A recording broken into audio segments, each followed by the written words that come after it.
Bonjour et bienvenue dans ce tuto consacré au dictionnaire français Gaumet de Georges Temelin.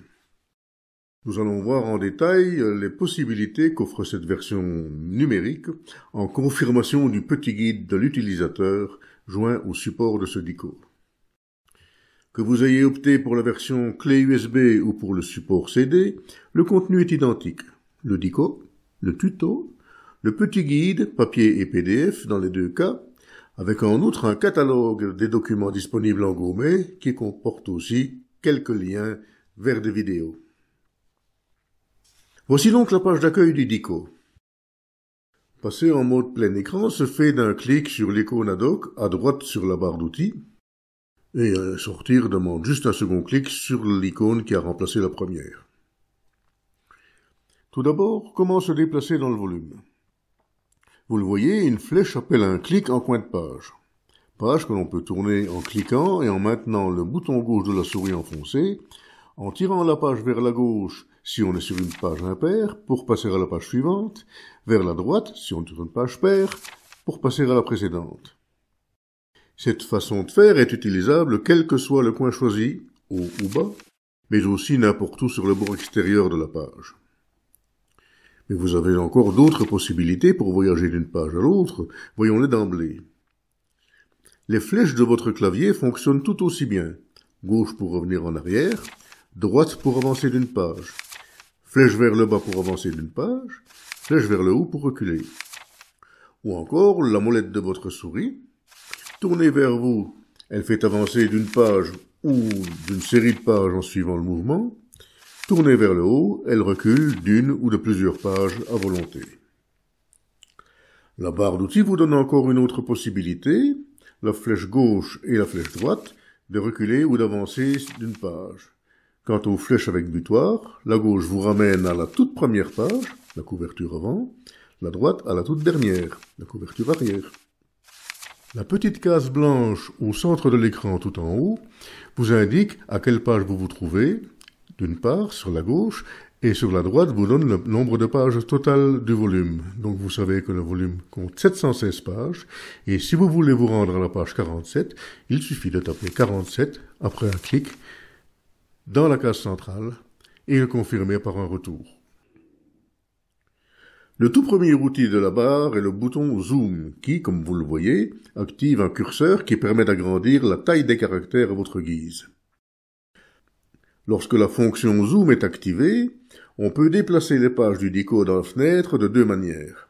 Soit on garde le bouton gauche de la souris enfoncé et on fait voyager les pages, soit on clique sur la main qui se trouve à droite du zoom et on peut oublier le bouton gauche de la souris, il suffit de la déplacer pour que le texte suive le mouvement. À noter que les flèches haut et bas du clavier ne font plus changer de page en mode zoom, mais permettent juste de faire monter ou descendre le texte à l'écran. Il n'est pas possible non plus en mode zoom de tourner les pages en les prenant par les coins ou par le bord. Nous verrons que c'est une bonne chose un peu plus loin dans ce tuto. Pour quitter le mode zoom, il suffit de cliquer sur l'icône qui représente une loupe avec le signe moins. La main disparaît alors, tout comme le curseur, et la navigation reprend de manière, nous dirons, ordinaire.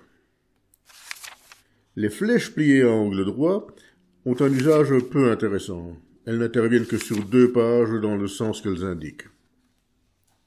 Sur la barre d'outils vient ensuite comme un trio de points d'exclamation empilés à plat. Ce pictogramme conduit vers une table de matière, un sommaire. Ce sommaire permet d'aller directement à une lettre ou à la grammaire notamment.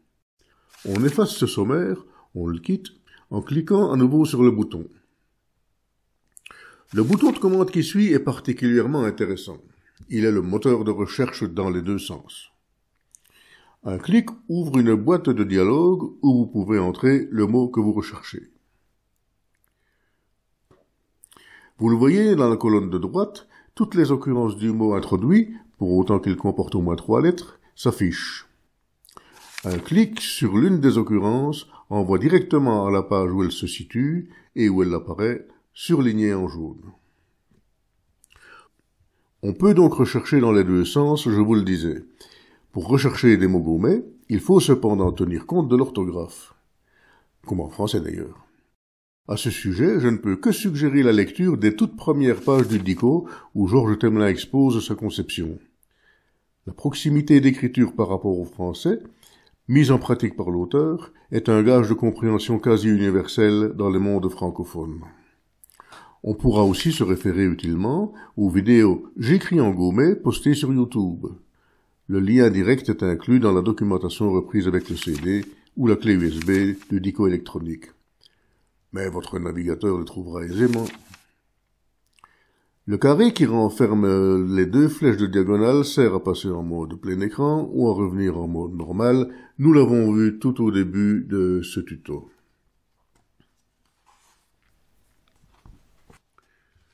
Tout en bas, à droite de l'écran, figure le pictogramme d'activation et de désactivation du son. Un autre pictogramme son figure, parfois en ombre, dans la marge gauche de bien des pages, devant les expressions enregistrées par 3 gourmets pure souche, Cécile Liégeois, Bruno Tillière et moi-même Jean-Luc Geoffroy. Un clic lance donc la lecture du fichier son associé. J'aimerais le vroubin à la nuit vous amici. Si le diable est plus malin, c'est qu'il est plus vite. Parfois, c'est l'expérience qui parle, le démarrage se fait attendre une seconde, souvent parce que le lecteur est seulement en train de refermer le son précédent. Alors, parfois on clique plusieurs fois, et il peut arriver qu'on ait l'impression que la voix répétera l'expression à l'infini. Un second clic sur l'icône du petit haut-parleur, dans la marge, éteint alors le son. Parfois aussi le pictogramme se trouve trop près du coin de la page, et à l'approche du curseur amené par la souris, on se rend compte qu'il est bien difficile, voire impossible de déclencher le son. La solution ? Un petit coup de zoom, et le tour est joué. Il est évident que si vous avez désactivé le son à l'aide de l'icône en bas à droite de votre écran, vous n'entendrez rien. Autre bouton intéressant de la barre d'outils, le T. T comme texte. Il vous permet de sélectionner du texte sur la page active et de le copier, d'un clic sur ce mot qui apparaît à l'écran. Vous pouvez alors coller le texte copié dans un document de votre choix.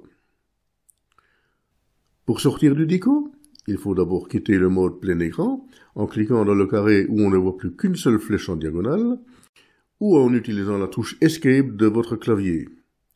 La suite est tout aussi classique. Clique sur la petite croix en haut à droite de votre écran. Voilà, j'espère que cette petite vidéo vous a été utile. Des questions? Un petit problème? L'adresse utile s'affiche en bas de votre écran. N'hésitez pas. Toute question trouve réponse. Yannick avant de chanter tout partout le pays, et vanter de campagne, et causer de